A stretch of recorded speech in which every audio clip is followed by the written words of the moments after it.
I've been telling you one of my favorite times of the year, 4th of July. I just absolutely love the 4th of July, man. I really do. Fireworks and food, right? Fireworks and food. You get fireworks here anyway with all of you, and we appreciate all of you coming aboard here each and every single day. So many other options are out there. We appreciate you guys. Can't tell you enough. I know, like I just said, there's so many places that you can go, but you're so loyal to the program. We try to get 200 likes and up each and every single show. We're grateful on anything you give us. Thank you so much. And remember something. I don't think I say this enough to you. We're talking sports. That's the beautiful thing here. We're talking sports, guys. Please hit the like button. It's a crazy time. You come here for sports and get away from some of the things that we're watching on the political landscape, right? I'm not going to, again, alienating people with my takes in sports is one thing. Alienating you when it comes to our politics, why would I do that? Hey, if I make a comment about your favorite sports team and you don't like it, that's one thing. You stink. You're wrong, and I'll show you. That's the good part of it, right? I love it. 3 weeks out from the start of training camp. I mean, I can't wait. I just can't wait to see how this thing all plays out here. All right. I traditionally don't do this, but I have to say this, please. And I know my aunt, and by the way, I gotta put a little asterisk on this. My cousin does great things for youth soccer. He does great things for youth soccer, and I think there's a lot of great programs in this country. I really do. But it's a shame that it ends there because our United States national team is awful. It's no different than it was 20 years ago. You get beaten Copa America. You get disgraced in it. Hey, the refs sucked. Okay. But at the end of the day, stop telling me that soccer's growing in America. It's not. Our U.S. men's national team is terrible. It's like rooting for NC State. You know why Americans don't like our U.S. national men's soccer team? Because they suck. Nobody in America roots for 500. And that's what it is. You keep telling me that it's growing and it's good. Stop it. You're lying. One, I can't name one guy on the team. Secondly, every time I try to tune something in, because I can't wait for the Olympics at the end of the month. I like the Olympics. National pride. I like that stuff representing your country. Our U.S. men's soccer team blows out loud. And I keep having people tell me that sport is a growing sport in this country. No, it's not. Because you know what happens? Once you leave like my cousin's level, okay, and you have to go into some of these clubs like Landon Donovan told me, it just dissipates with talent. We don't have the talent. The coaching, we don't have anything. M. Reyes is right. The soccer system in the United States is drastically different than any other country. The approach at the youth level is play because you want, not necessarily play to be the best. He's dead on. That's exactly what Landon Donovan said to me. Okay? And I love cannolis. Soccer's boring. Soccer, when you watch the Premier League, that doesn't suck. That doesn't suck.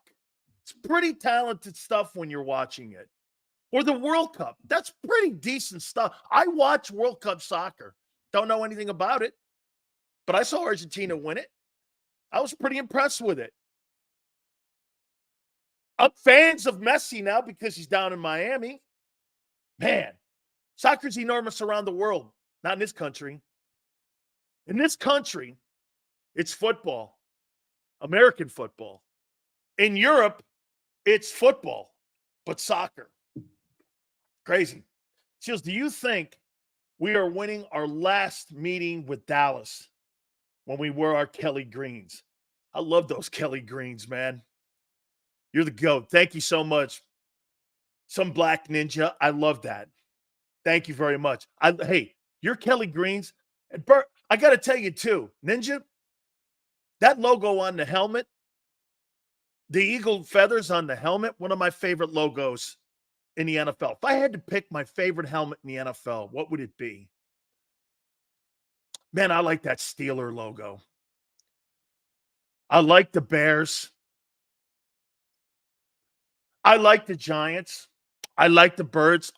You know, maybe it's the Chargers. It's the Chargers. God, that Packer one was awful good too, man. There's so many good helmets and so many great lids in the NFL. Love it, man. America is into football while Europeans love soccer. Absolutely, which they call football. Caribbeans are passionate about cricket. It's a great call, dude. And Caribbean also, too, very passionate about track and field. This country, man, once you get past the high school level, soccer starts to dissipate, man. Nobody plays it. Can you imagine if Michael Jordan or LeBron James or a guy like A.J. Brown was on the U.S. men's soccer team? How that thing would look if those guys had focused their all their focus on being a soccer guy? Can you imagine what that thing would look like? Okay. Hey, JM, the old Oiler helmet with the oil derrick, that was boss, the Houston Oilers. I do like it. Americans hate soccer because they've never sat in the stands for a Colombia or Brazil soccer fans game. Hey, Mike, you're right, because those are talented teams. We don't have a talented team. That's my point. I think people would sit in the stands if they saw a talented team. I mean, look at what Caitlin Clark is doing for the WNBA. If they had something like that on the men's U.S. soccer team, hey, no disrespect to the U.S. women, because the U.S. women have taken the baton, and they are U.S. soccer. The women are accomplished. They are exceptionally accomplished. The things that they've done. U.S. men, they put all the money there, pay all the guys the money, and they do nothing. It's terrible. The old Buccaneer helmet. I do like that lid too, dude. Hey, I got to start the program out because I heard Xander say something. And I had to look it up to be sure. Okay? I had to look it up. Where would you guys rank the Philadelphia Eagles' offensive skill set, talent? And as Lane Johnson would say, where would you rank the Eagles' offensive huddle compared to the rest of the league, top 10? Where would you rank them? Sills, what's your favorite jersey? Man, I like that Chicago Blackhawks jersey, Cosmo. I love that Blackhawks jersey. I love the Canadians, too. I do dig the Flyers. Bob says number 1, top 5. Top 3 says spin. Ninja says top 5. Top 1, biggest. Okay. So here's NFL.com. Let's go from 10 up. Indianapolis. Okay, they got a new player back there, Jonathan Taylor. They got Pittman, the quarterback. They got a really good old line. They added another receiver on the other side. That thing could be really good. Number 9, Houston. Totally true. Nico Collins, Stephon Diggs, that back from Florida. He's pretty good. Now they got Joe Mixon, and they got C.J. Stroud. Number 8, the Buffalo Bills.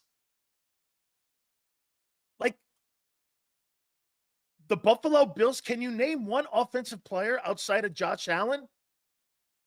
Can you name one player from the Bills outside of Josh Allen and that Buffalo offense? I'm going to tell you what I think this comes down to. Kincaid, the tight end. Thank you. CZ, the tight end. Right on. Kincaid. Looks like he's a player, right? I think that kid was from Utah or something like that. Dalton Kincaid, right, Kyle? I think he's like a Utah Ute or something like that. Right? Daniel, thanks for coming aboard, my friend. Number 7, Green Bay. Young wide receivers.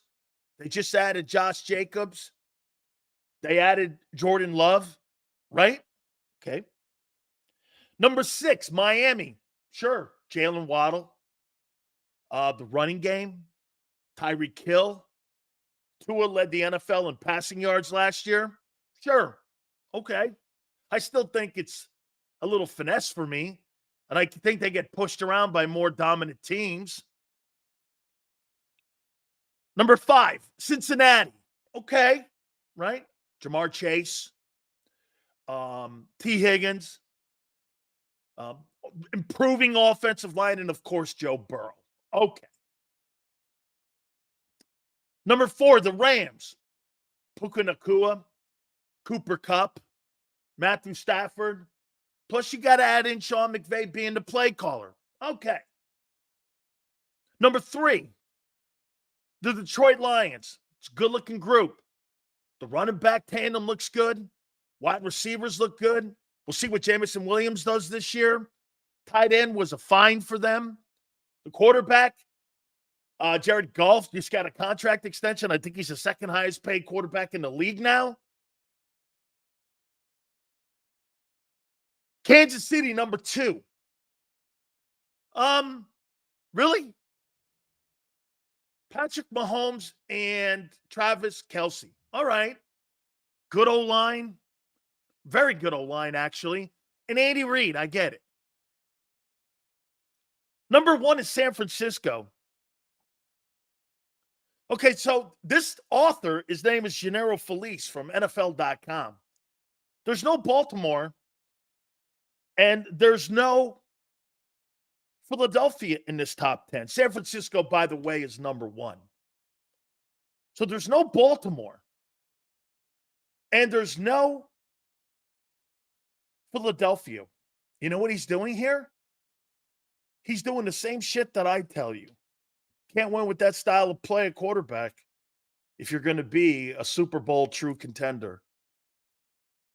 Here's a guy that's going down my line. I would put Baltimore, like Indianapolis over Philly? No. Okay, here's my take. And by the way, it is on paper. And you didn't win a lot of games last year at the end of the year. Okay? And Ninja clickbait, yeah, because they know people would probably have a bitch about that. Okay, fair enough. But I would say Philadelphia's offensive personnel versus Indianapolis's. Dude, no way. The O-line itself, by the way, you know, I heard the guys talking about, and I heard Big Bill say that the team could be better in the O-line than a year ago. And I think I heard Xander even say that. Xander will join us at 3:30, by the way. I don't want you to compare the Philadelphia Eagles to 2023. I want you to compare them to the last time you went to the Super Bowl. And you'll never be in the same room with that 2022 O-line. They were younger, and you were great across the board, all 5 guys. You're not great across the board like that. And you're not going to be great across the board like that this year. So whatever you say about your 24 team, you want to compare it to the 23, that's one thing. I've been comparing you to 22 because that's the best you've looked in the last 2 years. Comparing you to 23 is ridiculous. That's not the benchmark. The benchmark's getting back to that game, isn't it? Dude, you had Malata, you had Dickerson, you had Kelsey, you had Isaac Seumalo, and you had Lane, and they were younger. How are you better than that team? You're not. That group that you have going into 24 is not even remotely close to that team when it comes to the O-line. Not even close. That was just 2 years ago. You want to compare it to a team that had a nuclear meltdown last year? That's your deal, not me. I'm comparing you to when you were playing your best ball, not your shittiest ball. You see, that's the difference with me. I look for your benchmark. I told you this 2 years ago. That football team in 22, Jalen Hurts may never have a football team that good in his entire time in Philadelphia ever again. That's one of the best rosters I've ever seen on both sides of the ball. Deep, talented. What was the big key in 22 that made that team so special? You guys have an idea what made that 22 team so special? What was the one significant thing that was one of the most remarkable things in 2022?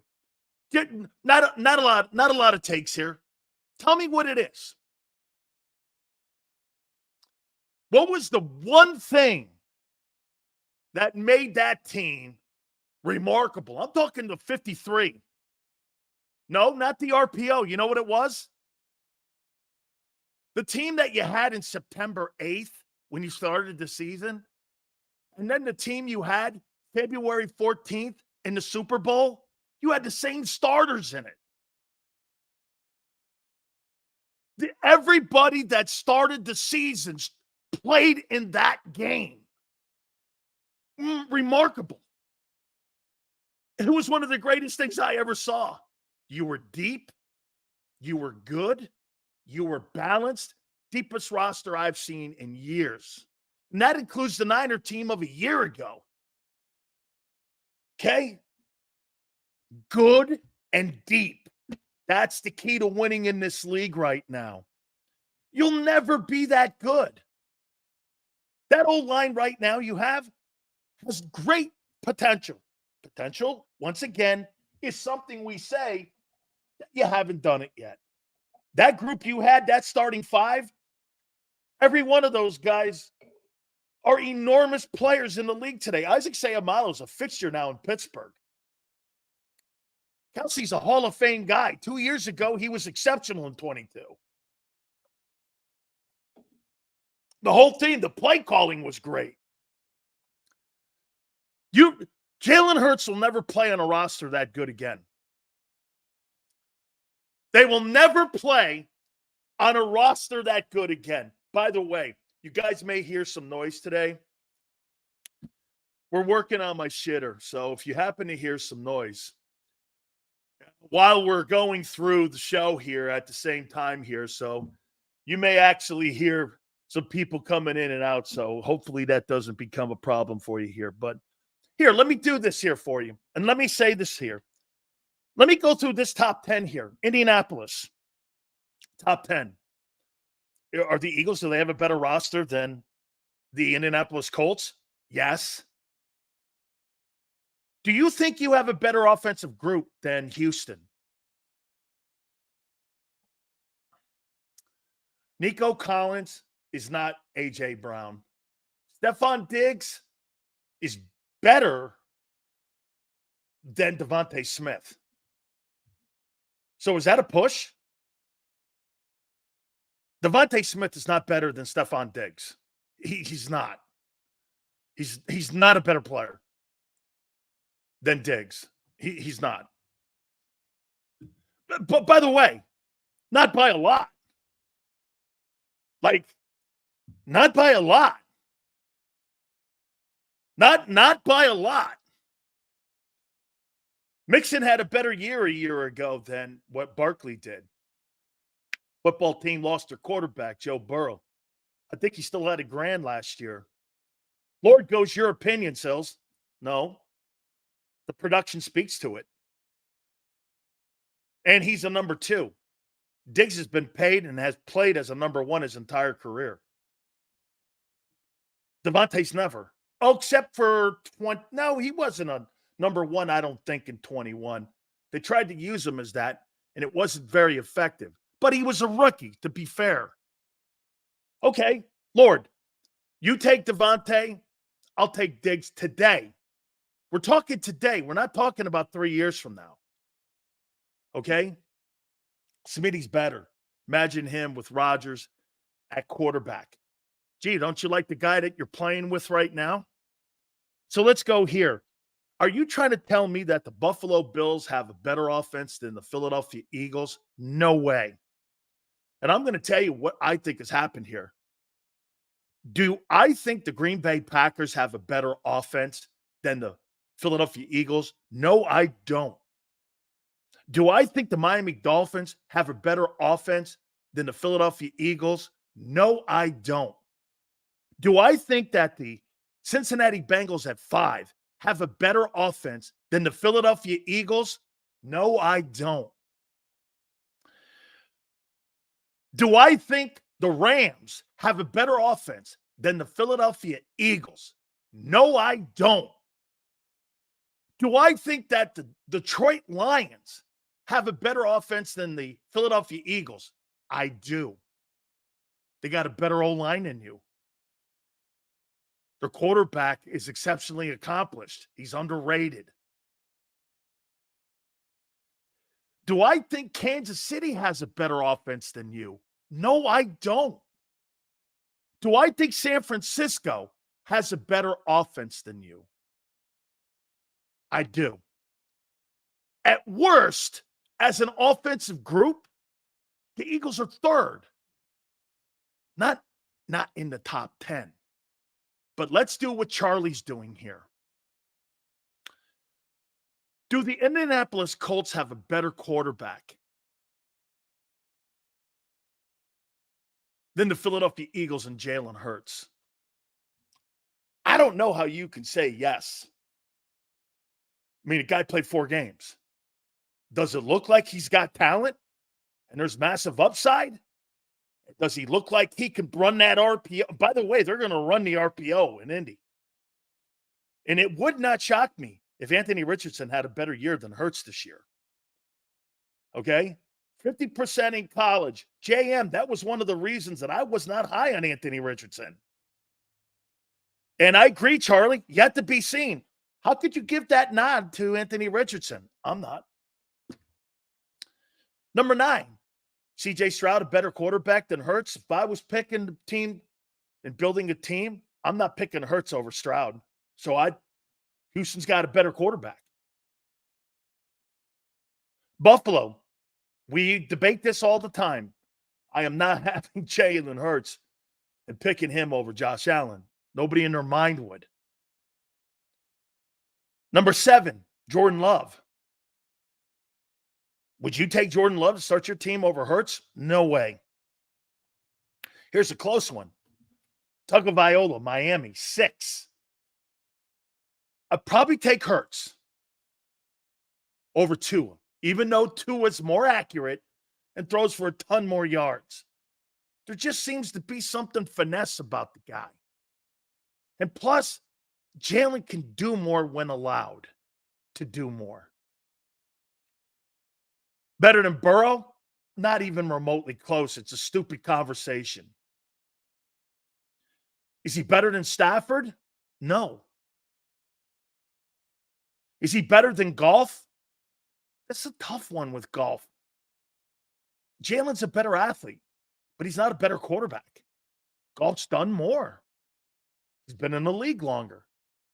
See, when you go against these guys, by the way, there's no Dallas Cowboys in this list either. So there's no Cowboys, no Ravens, no Eagles. Now, could that be by design, like some of you say, when you go like this, that's clickbait? So and I don't believe that the Cowboys do have a good offense. I just don't. I mean, Goff is funny. Throws for 4,500 yards every year, 30 touchdowns. He's been to a Super Bowl himself. He's been to 2 conference title games with 2 different teams. He's got a above 500 big-time win percentage.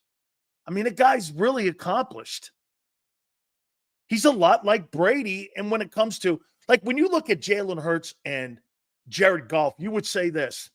Well, Hurts is the better, like, quarterback athlete. Like Aaron Rodgers is the better quarterback athlete to Brady. But Goff wins. I never thought much of him. He's better than Dak. Would we not agree with that? You think Jared Goff's a better quarterback than Dak Prescott? He's more reliable. Wouldn't you, if you had to look at 2 guys, Dak Prescott and Jared Goff, Would you say Jared Goff is a better quarterback than Dak? How crazy is that? And he was traded because they wanted to upgrade. Right? Jared Goff's a better quarterback than Dak Prescott. That's crazy to say. But people look at Dak and go, well, this guy's really put up. Yeah, but Goff's done more. He's won more. Dude, this guy has won more in Detroit than Stafford did. Okay? He's won more in Detroit than what Matthew Stafford did. Kansas City, not going to debate that. San Francisco, I think actually Brock Purdy does a better job with his offensive people than what Hurts does. He throws the tight ends. He throws the backs. He throws to both receivers. Jalen throws to two people. Okay? He spreads the ball around better. He's a better passer, and he utilizes his talent more than Hurts does. Jalen doesn't really utilize anybody else in the passing game but the two wide receivers. At times, the tight end. Never throws the backs. And McCaffrey is a major cog in that whole thing on how they run that offense. So, end of the day, he spreads it around more. This comes down to this on how NFL.com's looking at Hurts. There's not a lot of respect for Jalen. I have more respect for that. I think they're top 3 offense. Personnel-wise, coordinators are going to have to put them all in place. Quarterback's going to have to perform. Like Lane said, on paper, I think they're the 3rd best offensive group in the league. I do not think Indianapolis is better. I do not think Buffalo's better. Shit, I don't think Kansas City's offensive personnel is better than you guys. I do not believe that. Okay? This comes down to the lack of confidence in the quarterback. That's what this comes down to. And a lot of people are like that guy, Gennaro Felice from NFL.com, who look at Lamar Jackson like that. Okay? That's why your boy, who you swear by in LA, got rid of Goff because Goff can't win big games. Well, Jared Goff got to a Super Bowl himself. Jared Goff got to another NFC title game. Your guy got blown out by the Bucs. Your guy throws for 4,500 yards, Jared Goff. Throws for 30 touchdowns. Your guy can't throw for more than 22 touchdowns and 3,800 yards. We're going to talk about that too. By the way, that's a great one, Kimberly. Brock Purdy can read defenses 10 times better than anything Hurts can. Sills, how close do you think the gap is between Philly and Detroit? Like if you put that, hey, Kyle, I would take the home team in that game. I would take the home team. And maybe the special teams, your kicker, might be the difference in that Detroit game. I think Detroit and Philadelphia are the same. I think they're better on defense than you. I think Aiden Hutchinson, you don't have anybody on that defensive line like him. And that kid Campbell that plays inside linebacker, you don't have anybody like that. And I think the kid, Teron Arnold, the kid from Alabama, we're going to get to that here in a minute. I think he was the pick. Steels, would you pick having offensive problems over defensive problems? It's a great question. That's a great question. People, what do you think of this one here?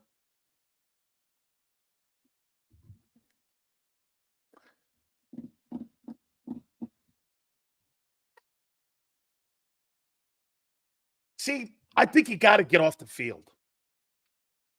I think you got to get off the field.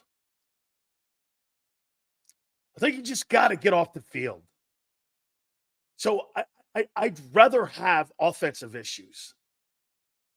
Eagles, get this. The Eagles were 8th in offense last year, won 11 games, and they had issues.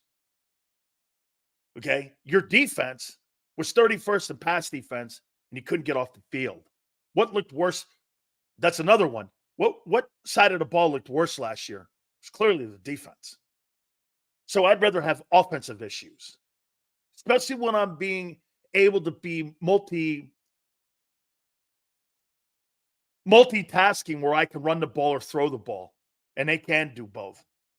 I do not believe the Dallas Cowboys can do both if they get in trouble or any kind of trouble. Eagles last year did not consistently call running plays that helped. Always a shotgun halfback dive, and they ended up getting stuff. Pittsburgh and Cleveland both made the playoffs with extreme offensive issues. Yeah, especially at the quarterback position for both. Yeah. Give me DJ Reader and McNeil over Carter and Jordan Davis. I tell you what, that Detroit team is going to be awful good. And you got Hutchinson, who reminds me a lot of Howie Long. He's an effort guy. Okay. I put a list together here.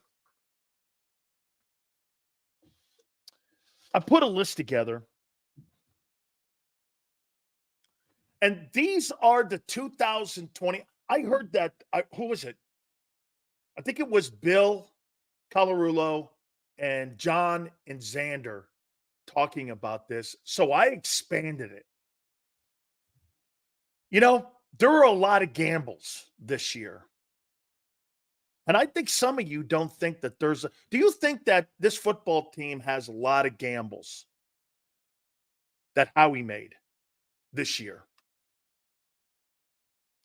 Do you think there's a lot of gambles that they made this year? 22, there was no gamble.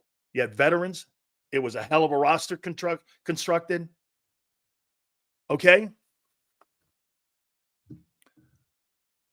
There's a lot of gambling that went on. Am I right? Please hit the like button, guys. Here. I wrote down 10 gambles that you have to have come through for your football team to have success. This is post minicamp and pre-training camp. There you go, JM. That's my number one.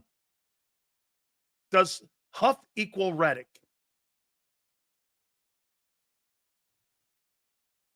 And for me, right now, pre-camp, my take on it, I do not believe that Bryce Huff equals Hassan Reddick. I might be wrong. How he went and gambled. And these are gambles I wouldn't have taken. Huff equals Reddick. Where do you see that? Reddick's a better player. I'm not trying to win a Super Bowl 3 years from now. I'm trying to win a Super Bowl today. It's risky. That's a gamble. Okay? James goes, Huff at some point. Correct. But after coming off a year like what you did in 23, you're gambling by moving your best pass rusher off the team. That's a gamble. That's a gamble. Right?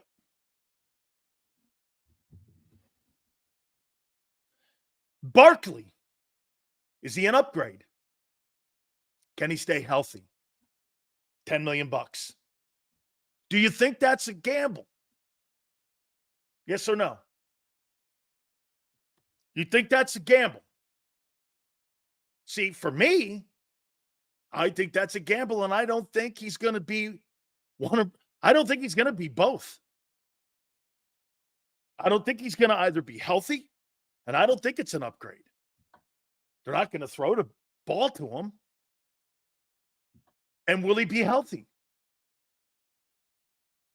Spike says Barkley will get 1,800 yards.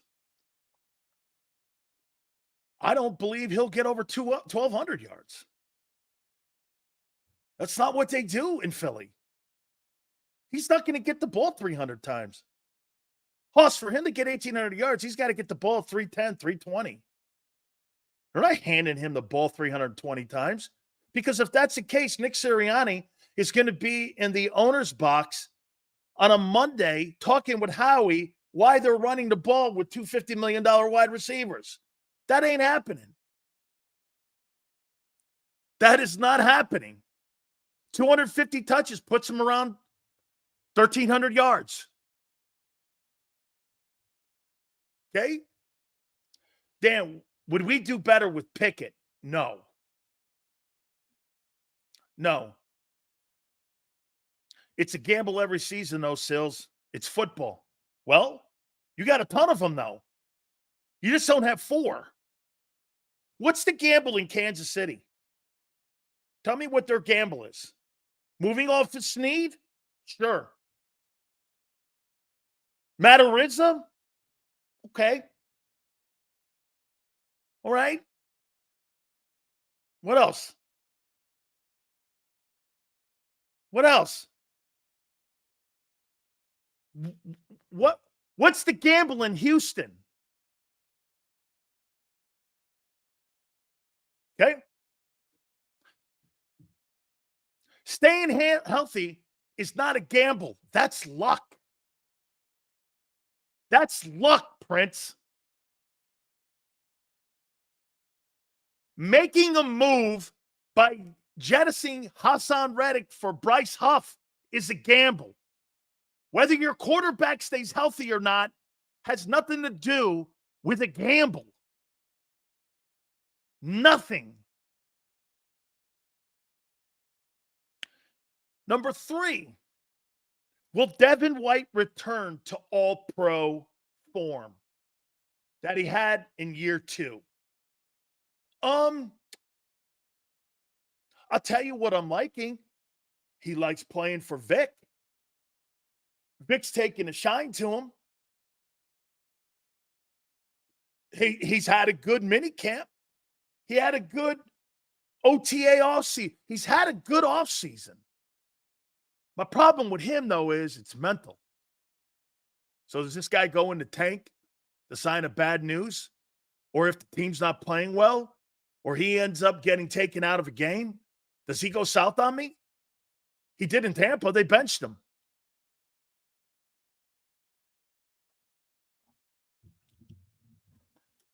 Number 4.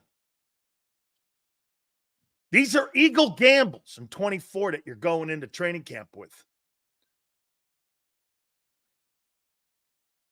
Cam Jurgens replaces Jason Kelsey. You going to pick up blitzes? Are you setting the blocking assignments? Okay.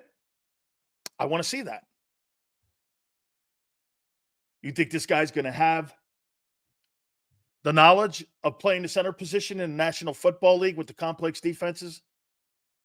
And he's never played center outside of some exhibition snaps? Let's see how that works. Hey, Jalix Hunt, a gamble? He won't see the field. It's not a gamble. That's a draft gamble you worry about when he gets on the field. I'm talking about people who actually are going to play and are going to be part of this thing. That kid's not going to play. How about this one? Number 5. Does Jalen Hurts return to 2022 form? Does he return back? You gambled by giving him that contract. So far as I'm concerned, that contract you gave him is a gamble. It's a gamble. When I watch him play, do I see Lamar Jackson? Lamar does it a little better. Jalen looks a little smoother. Lamar's more like a power guy. Okay? I don't think either guy's winning a Super Bowl. Number 6. Nolan Smith, stud or dud. Drafted him 31st. What is he? What is he? Stud or dud? By the way, I don't have Nakobe Dean on here. He's a non-factor any longer. I hate to do this to you, and I hate to do it to the kid. Until otherwise notified, Nakobe Dean has no bearing in my Philadelphia Eagles sports takes moving forward. He's a non-essential personnel piece on that roster right now. He's a non-factor. So you don't have to worry about me asking that question. He is a non-factor. I don't really have any other comment on him. I've said it all. Until he proves otherwise, there's no more debating him. I've made my statement on him. He can never stay healthy, and he's not good enough.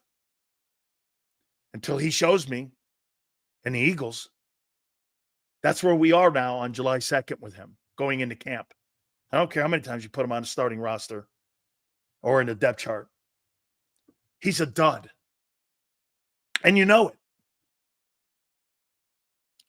Is Nolan Smith the stud or dud? Which way am I leaning now? He looks like a draft reach. Like right now, if you put Nolan Smith in the NFL draft, he's a fourth rounder. You couldn't get a first, second, third rounder back for him. Nobody on the planet would give you that. Unless the Eagles are using him wrong, like Arizona used Hassan Reddick wrong. And that was a fact. Arizona and Carolina really didn't know how to use him until they wound him up and let him run into quarterbacks. So is Philadelphia using him wrong? That could be. But as far as I'm concerned, Nolan Smith is a reach. And by the end of this year, we'll know if he's a dud or a stud. He's either going to perform or he's not. No more. We're done. 31st pick in the draft. Look, dude, you're not on scholarship. You got to play now. You're a first-round draft choice. Dude, the kid, Jalix Hunt, at least was taken in a third. You give that a little time to breathe. The later the round, the more latitude you get on breathing for prospects and developing of players because they're cheaper. When you draft a guy in the first round and he doesn't splash right away, that's a problem. That's a problem. You missed on somebody probably that could have been effective in the first round on your team, and you're paying them, and you lose out on a one. Somebody says Hunt will never play. I don't know that yet. Vic saw something in him. Speaking of Vic Fangio, so I'm assuming that will look better. I don't give a shit where you drafted. Smith ain't making no bag. The later, the better. The sweeter the juice. Yeah, Reyes, like Kelsey, like Malata. Even landed Dickerson in the second round.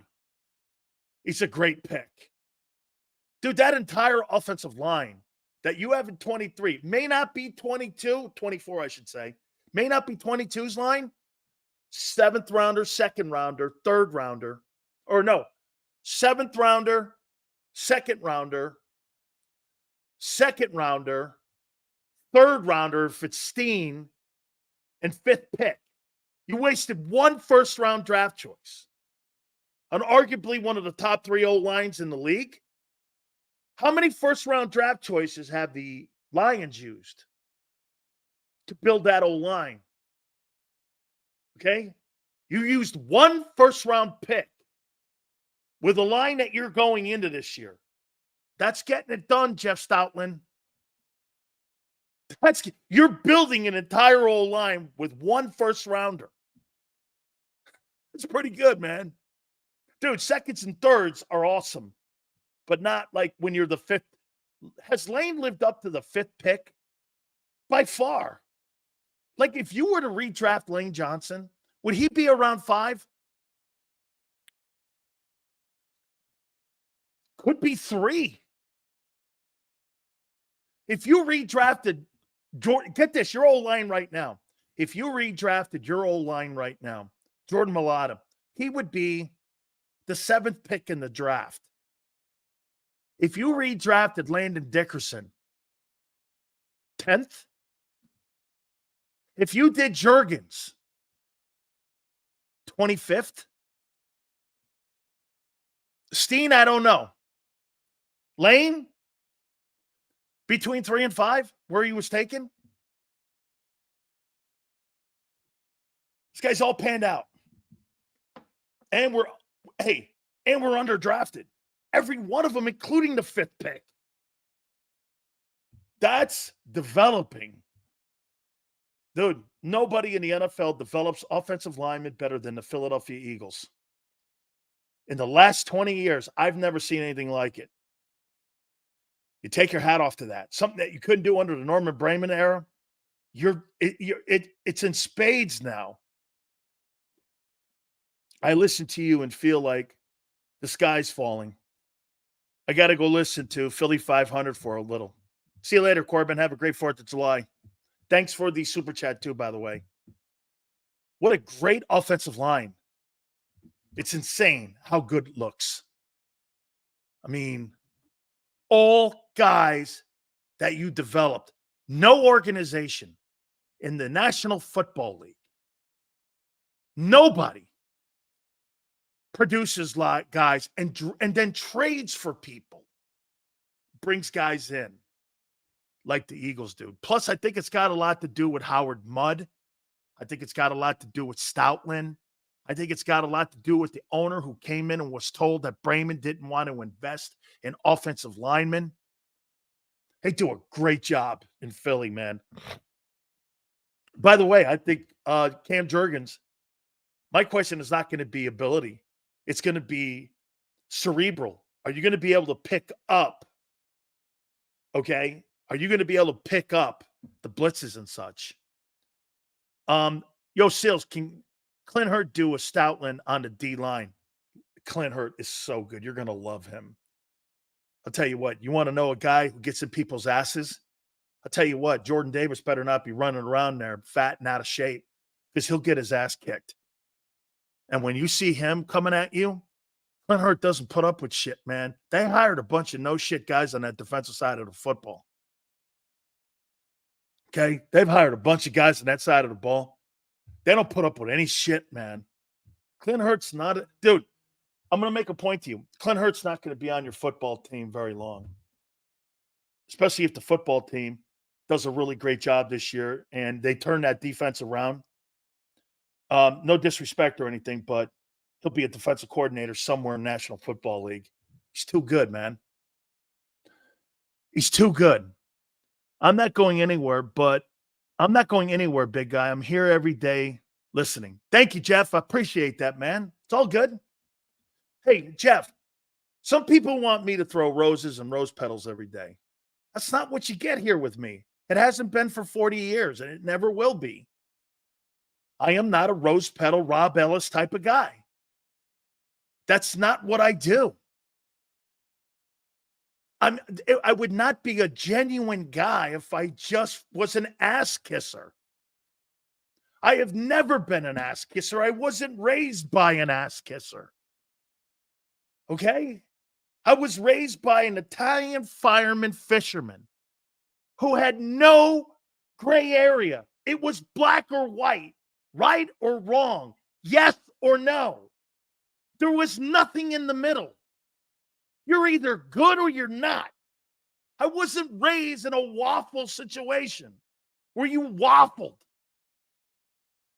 I don't do that. When you play pro sports, there's no fucking bell curve. Well, he's kind of good. Don't talk to me like that. It's like a golfer when you ask him his handicap. Well, I'm around a 5. No, you're either a 5 or a 10. Who are you? That's the beautiful thing about sports. Did you win or did you lose? That's it. And Jesus criminy, man. All the people in Philly and football fans around the National Football League's great nation of ours, I expect you to accept that and understand that better than anybody. This is not the political world where people move the yardsticks. You're either winning or losing in this thing. 11 wins doesn't matter. Hey, you know what? I got 200 electoral votes. So what? You lost. You either win or lose. You know who cries all the time? People who just sit there and try to make excuses for failure. It's funny. Hey, again, not to be political with you, but people go like this all the time. Hey, democracy's at stake. Well, wait. Trump won in 16. He lost in 20. The people voted. Isn't that democracy? But what happens is you start fucking crying because you don't like to lose. Give me a break. Stop your whining. There's too many fucking whiners in the world. Well, you know, I don't want. Whatever. Win, lose. Okay? Jay Brown goes, makes excuses for success. That's why I got 3 championship rings, dickbag. Ain't no excuses. You either win or you lose. Hey, man, do me a favor. Go back to your snowflake world. I'm sure you're welcome there when you guys can sit around there and wave flags of something or root on some loser. 2024, Eagle gambles. Here's another one. Number 7, Quinyon Mitchell, Cooper DeJean. Were they the right picks?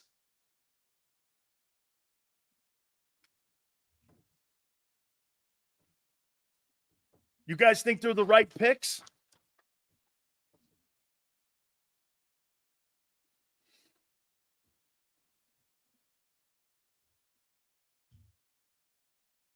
Oh, Prince, you're more like Donald Trump than ever before. Anybody I know in here. You just like to argue, no matter if it's truthful or not. Prince is more like Trump. Yeah, for me, I think Teron Arnold was the guy. We're going to find out about Quinyon Mitchell and Cooper DeJean. One guy played in the greatest conference in the country against the greatest receivers in the country, in his own team, and in the conference. Okay? Cooper DeJean is a strong, independent white man. Great. I'm glad you know him well. You must sit around the tasseling and what else? Shucking corn? Congratulations to you up there in Iowa there, man. I'm glad you guys hung out there on the combine and filling up the corn silos. He's an independent, beautiful white man. Congratulations to you, dude. You guys must have did a hell of a job on the pig farm. You must know him well, dude. Hey, you drink that moonshine too? Got that still working going there? Hey, Cordo, you and him putting that mash together, right? Getting that corn syrup all spun around. Then you got that moonshine. How you doing, bro?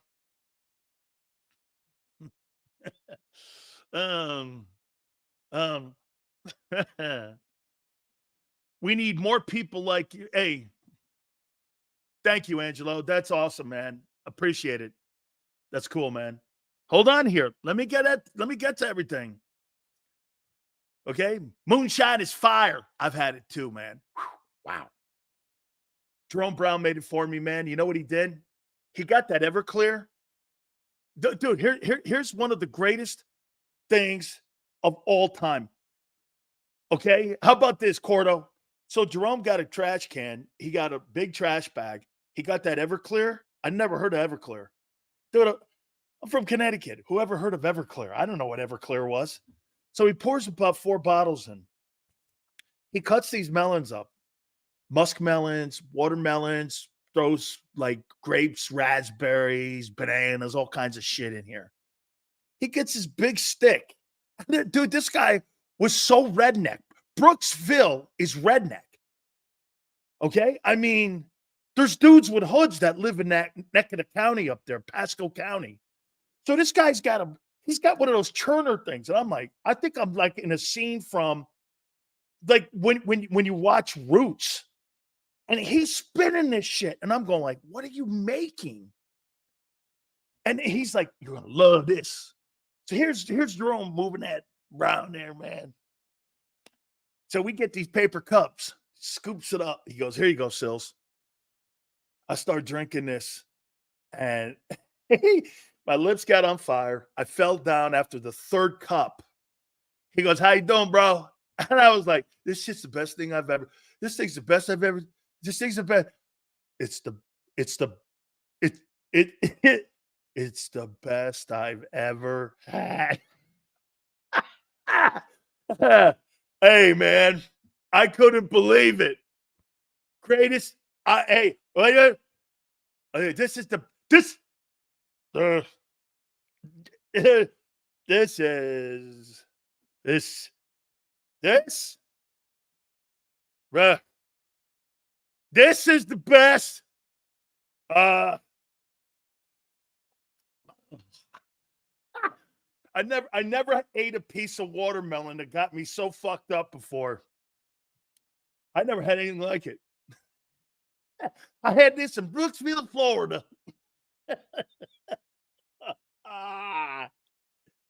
Oh my God. Everclear. I never heard of Everclear.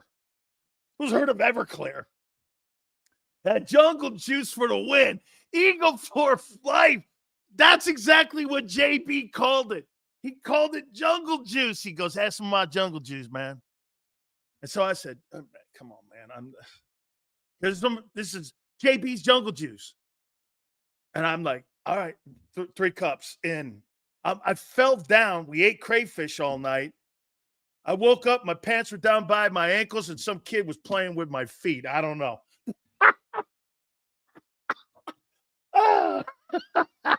Hernando County. Thank you, Real. Not Pasco. That's more to the right towards the center, towards Orlando. That's right, man. Man, that was some fun stuff, man. That was some fun stuff, man. Hey, one some of the greatest memories of all time, man. Jerome making that juice of his, man, was so good. I go, hey, you ever had Everclear? No, I never had Everclear.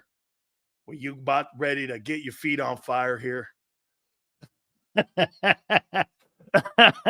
Eduardo. Oh, man. Oh, man. How you doing? Fucking funny, man. Here, let me finish up. 2024 Eagle gambles that they gambled on this team. Okay? Hey, Spin.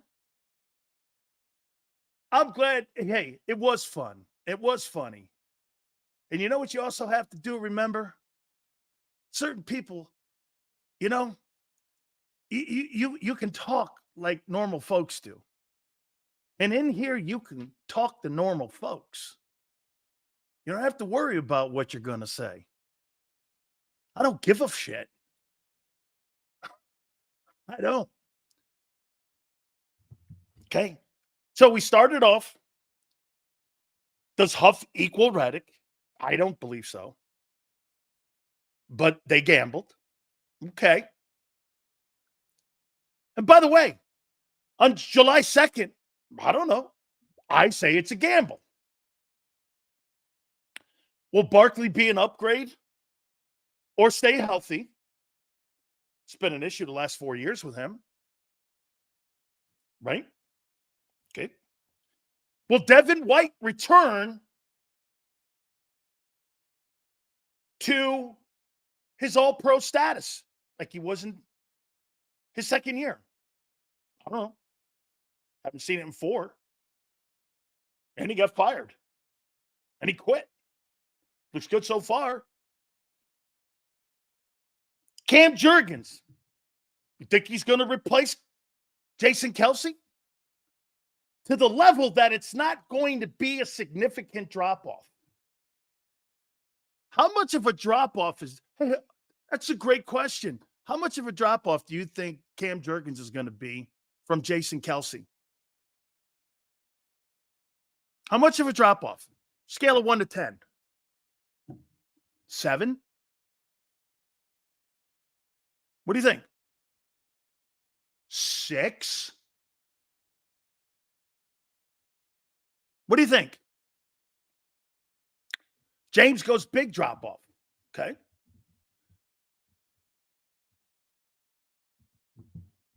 It's going to infect the entire line. Wow.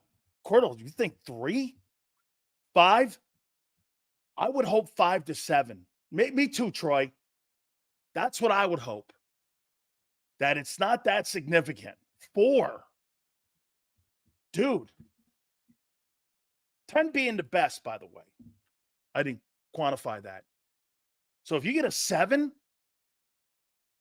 okay, a 7, between 5 and 7, I'd be all right with that. Well, he's not better. I don't think anybody's going to be better than the kid. Okay? Will Hurts return to 2022 form? I don't know. We shall find out. We still don't know. Nolan Smith, stud or dud? I think he's a dud, but he's got a chance to be a stud. Hey, by the way, just so you know, here's a great example of what people talk when they say flip-flop. Let me ask you guys, what do you think Nolan Smith's time as an Eagle has been so far? What do you think?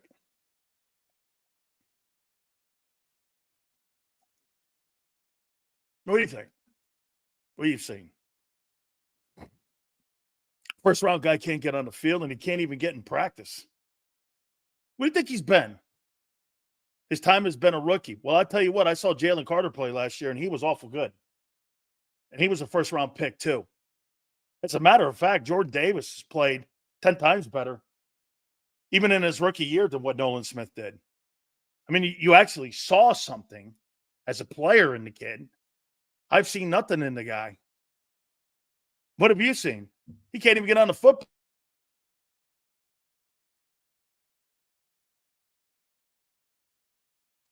As far as I'm concerned,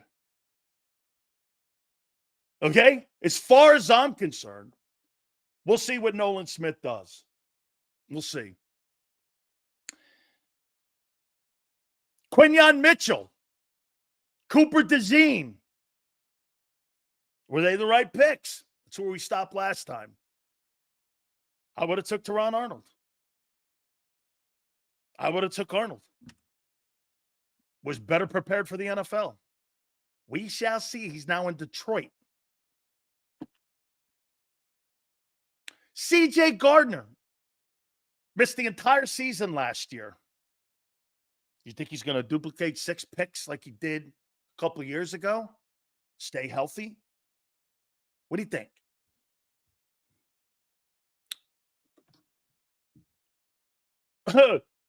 Yeah, look at LJ.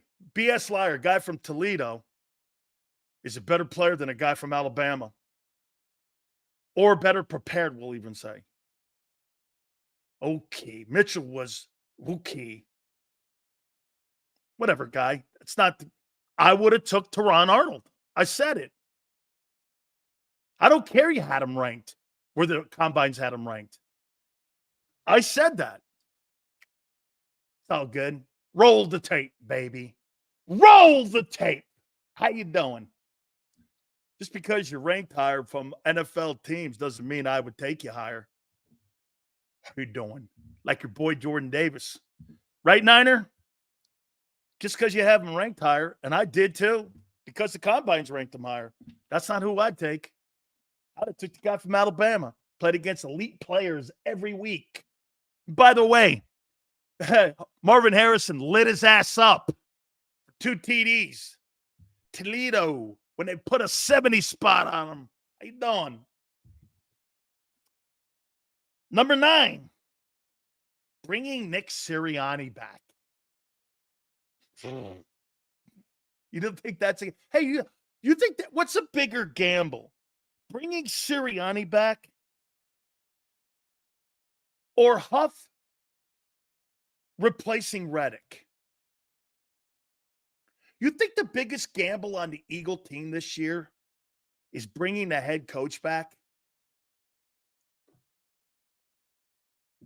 Do you? Do you think bringing the head coach back is the biggest gamble on the team this year? What do you think? Okay. You think that's spin says no. Suplex goes easily. Sirianni. Bring Sirianni back as a gamble sells. Damn right it is. By the way, Nick, is that you that follows me over on my Twitter page? I saw you over there the other day, I think. I saw you maybe even today over at Dan Sileo show. Thank you very much, dog. It's good. Eagles coaches mean nothing. They do what they're told. Thanks, Nick. I appreciate you following over there, man. He presided over the worst collapse in NFL history. And did you hire the right coordinators? So here are the 10 gambles the Eagles made this offseason. Huff equals Reddick? I don't see it. Will Barkley be an upgrade and a healthy? He ain't going to be both. Will Devin Wright return to all-pro status? No. Will Cam Jurgens replace Jason Kelce enough where it's not a massive drop-off? I think so. Nolan Smith, stud or dud? I think the guy's going to be a dud. Quinyon Mitchell, Cooper DeJean, were they the right draft picks? Find out. CJ Garner, will he stay healthy? Number 9, bringing Nick Sirianni back. And number 10, did you hire the right coordinators? Those are the 2024 Philadelphia Eagle gambles, in my opinion. Okay?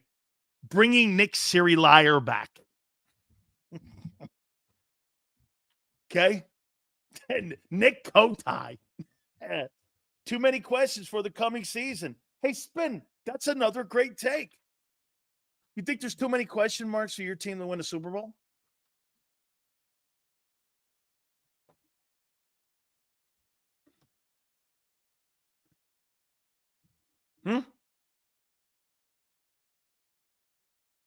Oh, I like this guy in here, man. Yeah, well, remember that time we were in Seattle? Sleepless. Hey, Nick was sleepless in Seattle, LJ. Remember when we were in Seattle? What we were trying to do was do a play to kind of like throw a pass and then the game. We weren't really sure. And so, I just threw something up, and we ended up doing that. Eagles missed on 2 back-to-back potential all-pro corners, Arnold and Branch, which played at Alabama together. Detroit had them both now. Okay. Remember that? Hey, remember that game there? Like this, look. Hey, man. Remember, do you remember that great play up in Seattle that we were all sitting there? Players go, that never happened. Nobody knows what the fuck he's talking about. He just made that shit up. He just made that shit up. Yeah, man, maybe, Hey, do you have the right coaches in place?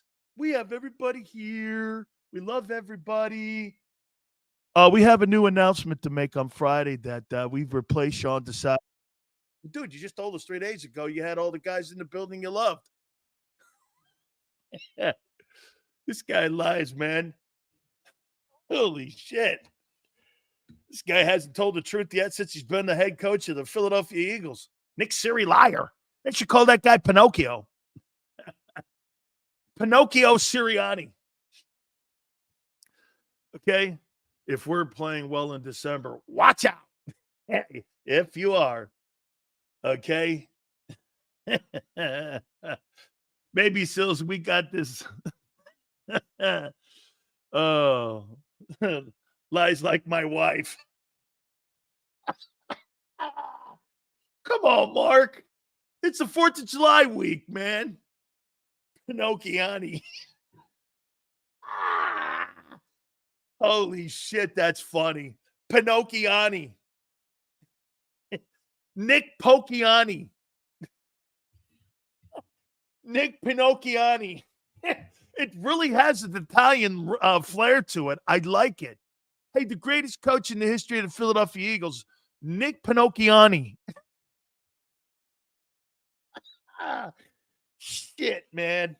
That's too funny, dog. Nick Pinocchiani. Yeah.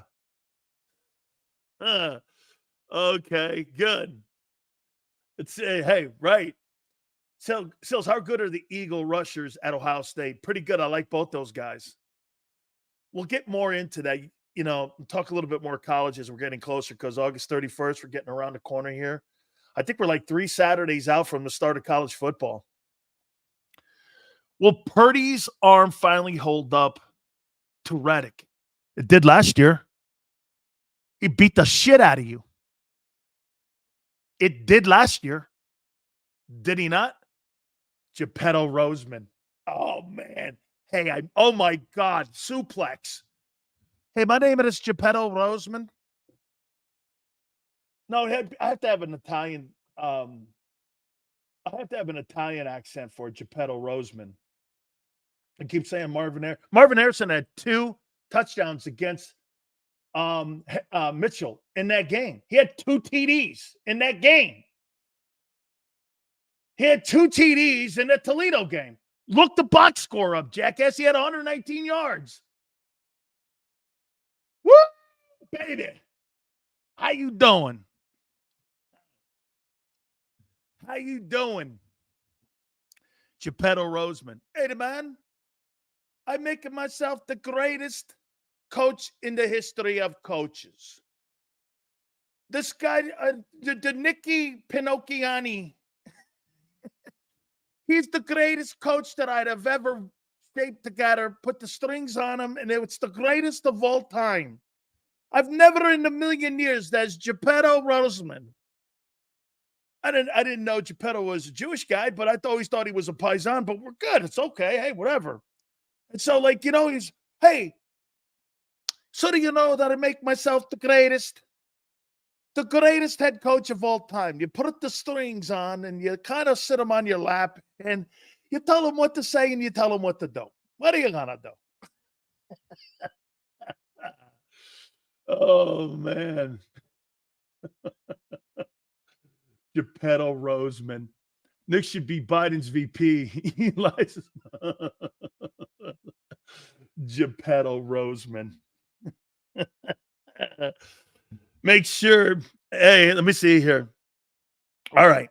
Let me go into this one here. We got Xander coming up at the bottom of the hour. Okay.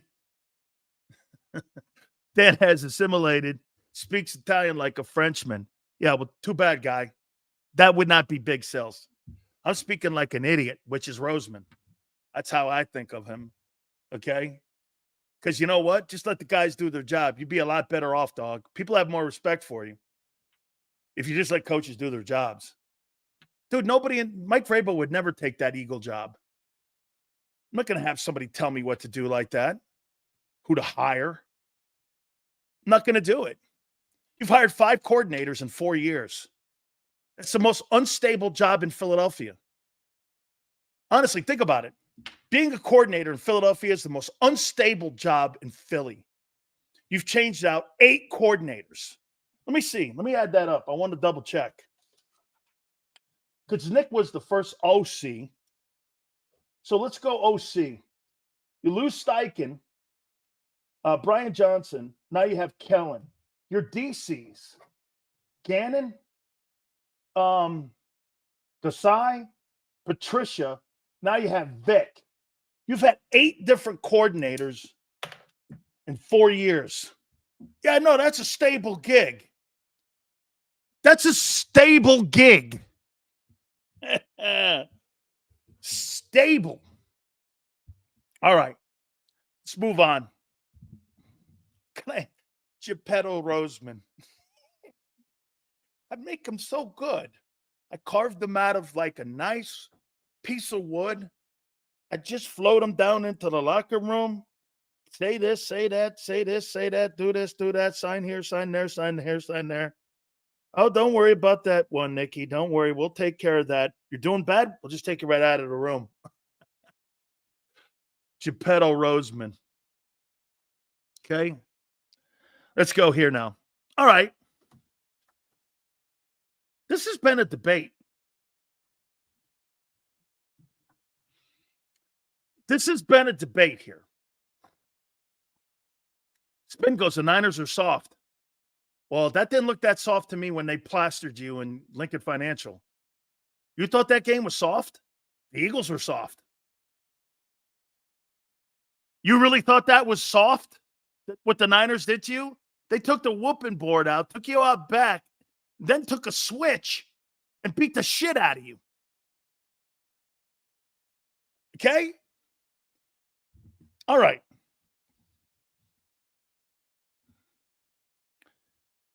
Personally,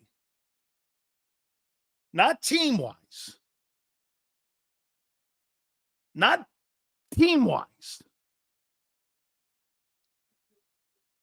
what will be a good year personally for Jalen Hurts?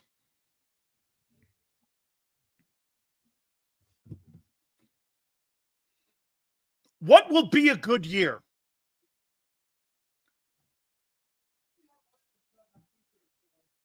What will be a good year for Jalen Hurts? What do you think? No. That's a team victory. Personally, what will be a good year for Hurts? No. Super Bowl wins or team wins. No. Personally, you're not paid on winning Super Bowls. I tell you this all the time. JM, now we're going. 4,100, 28 touchdowns, 10 picks, 600 yards.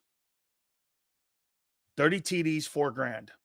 Low INTs, 26 and 7.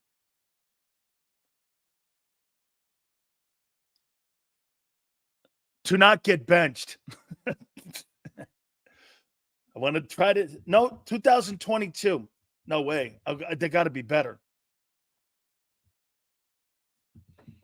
Okay. What's strange is how we drafted Hurts knowing he was never had stability, and you just keep the trend with offensive coordinators going. Isn't that crazy, Jason? That's a great take. Jason, this is a great take by him. Jason, think about what this take is. What's the most significant thing about this take that Jason has? What's the most significant take about that? He was never drafted to be the frontline team quarterback on the Eagles, because that's exactly correct.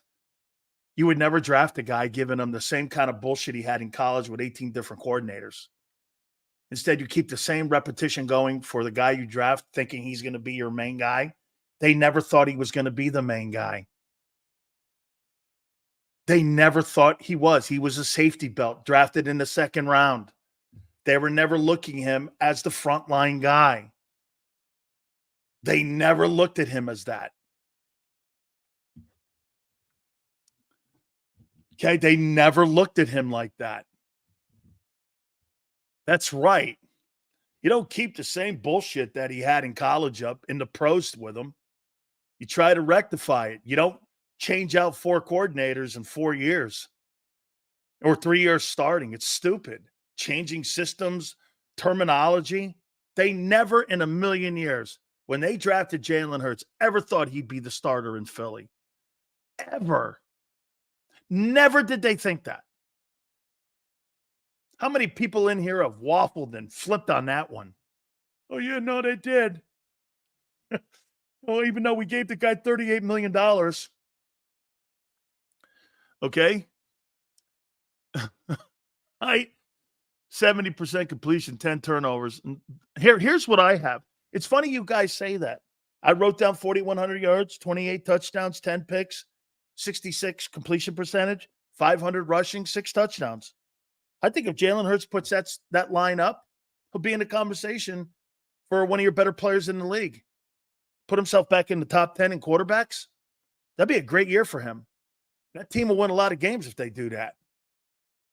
Okay? They'll win a lot of games. And I think that's the benchmark you should have for him, would be that. All right, let's do this one. A good year is Devontae Smith and AJ not getting tackled inside the 5, leading to way more TDs over the passes, changing people's mind. Forget the regular season stats. Leave that to Dak. Prince, once again, quarterbacks in the NFL, there's only one quarterback that's gauged in the postseason right now, and that's the guy in Kansas City. How he keeps his job moving is what he does in the regular season. Dude, the team accomplishment of going to a Super Bowl doesn't matter. Didn't matter for Garoppolo. Didn't matter for Kaepernick. Didn't matter for Jake Delhomme. It didn't matter for – it may not matter for Brock Purdy. It doesn't matter. It didn't matter for Jared Goff. He got traded. He took a team to a Super Bowl. It doesn't matter if you go. It matters if you keep your football team competitive every year.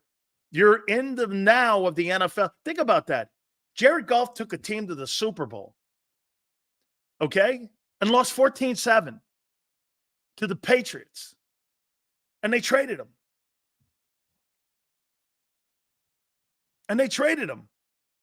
By the way, forget the regular season stats. Leave that to Dak. How about this one, Prince? So the greatest moment in the history of the Philadelphia Eagles was Nick Foles, right? Won a Super Bowl. You guys moved off him. Why? The Super Bowl matters so much. Why'd you move off of him? Prince, just curious. So he was Super Bowl MVP, right? You moved off of him. Why? If that mattered more than what Wentz did in the regular season, isn't that the exact thing you're saying? Isn't that exactly what you're saying? Well, Wentz had a great regular year. But Nick won the Super Bowl MVP, but you moved off him. It didn't matter to the Eagles. Why? Foles wasn't going to get you another Super Bowl? Oh, really? How do you know Jalen's going to get you to another one?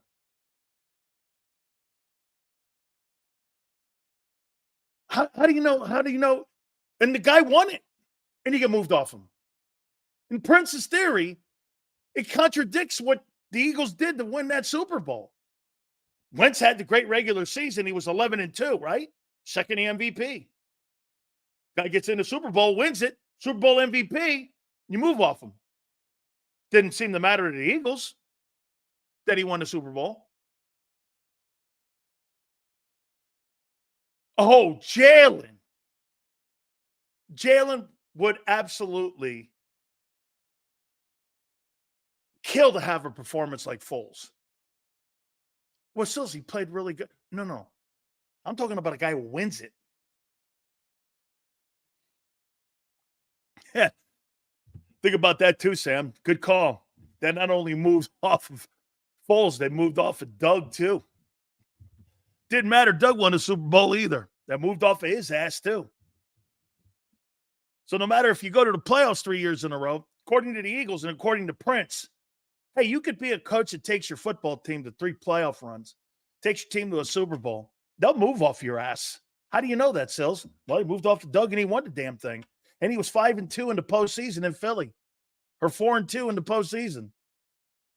Nick's 2-3 with a loss in the Super Bowl.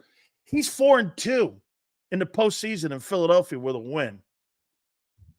And you still moved off of him and the quarterback that won it for you. Didn't matter to them, those two dudes.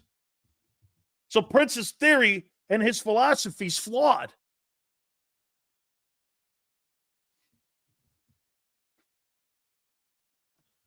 It's flawed.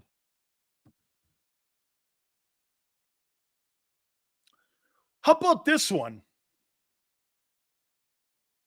Okay.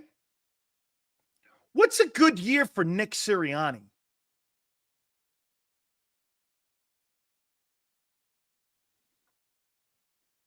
What's a good year for Nick? I actually have something here for him. What's a good year for Nick? How he can erase doubt. I'll tell you this, a lot of coaches can erase doubt. I think the guy in Tampa did, Todd Bowles, down the stretch. Erased a lot of doubt. Hey, by the way, he puts 4 playoff teams together. They make a deep run. I don't know. Xander said it yesterday.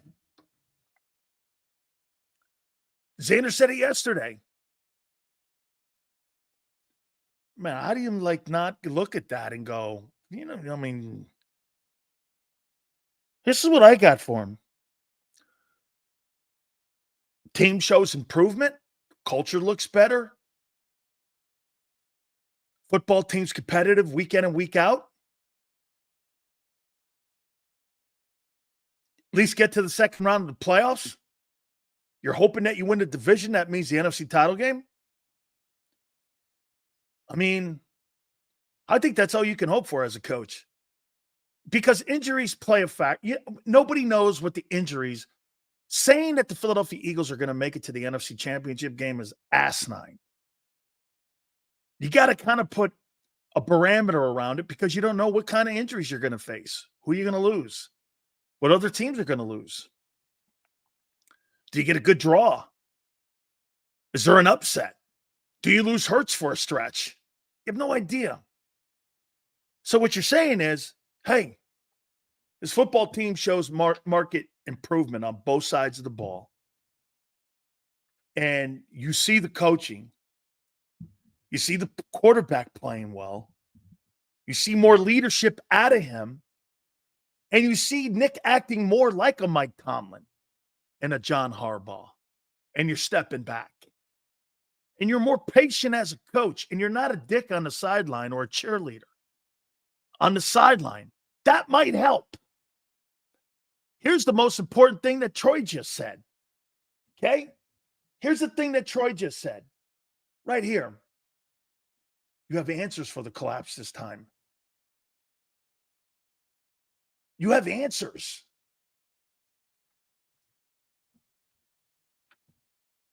This time you have answers. You have some answers for this stuff. Geppetto Roseman. Geppetto Roseman. Can't get any better than that. By the way, I heard these dudes talking this morning about the top receivers in the